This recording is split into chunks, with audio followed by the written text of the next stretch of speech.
राज्य सरकार पक्षर समस्त पीएमश्री विद्यालय मानकरे पीएमश्री उत्सव अनुष्ठित होई आसुथा बेले आगामी 2036 मसीहा बेलू राज्यर समस्त ग्रामांचल विकास चित्र किभଳି प्रतिफलित हेब ताकु नै आज मयूरभंज जिला जोशीपुर पीएमश्री उच्च विद्यालय रे पीएमश्री उत्सव अनुष्ठित होई जायछि। एही उत्सव को राज्य सरकार जंगल परिवेश जलवायु परिवर्तन मंत्री गणेशराम सिंह खुंटिया शुभ उद्घाटन करथिबा बेले मयूरभंज लोकसभा सांसद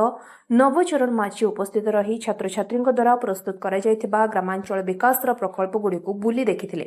तेबे आगामी दिन में उद्यम छात्र छात्री लोकायत प्रतिभा को किभଳି भाव में विकसित कराଯାଇପାରିबो एवं सेमाने विज्ञान प्रति आग्रही हेबा सह 2036 मसीहा बेलू राज्यर समस्त ग्रामांचल विकास रे निजको नियोजित करिपारिबे।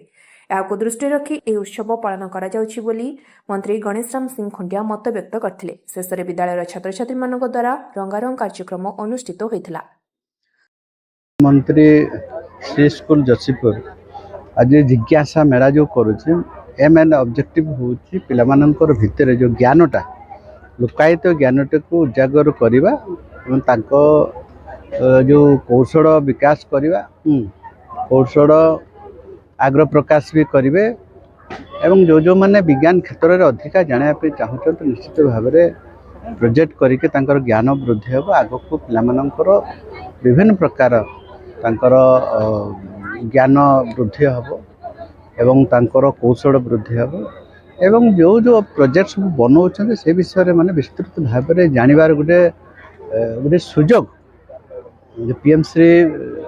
जो जोशीपुर हाईस्कूल जो आज कर निश्चित भाव में पिला सुंदर भाव में से वक्तव्य दूसरे विशेषकर परिवेश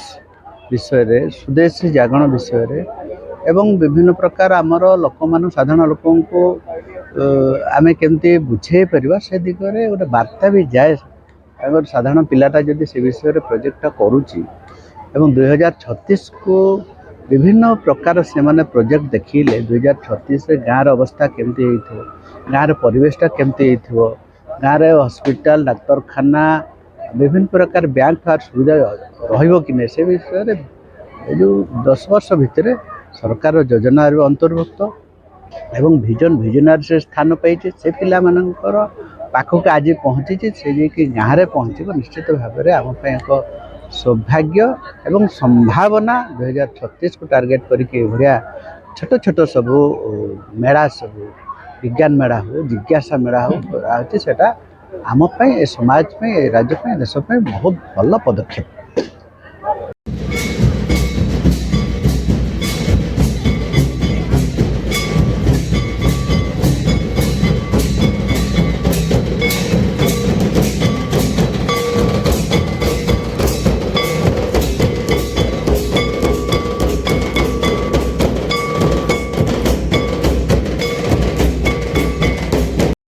जोशीपुर पंकज मिश्र रिपोर्ट स्वतंत्र ओडिशा लाइव।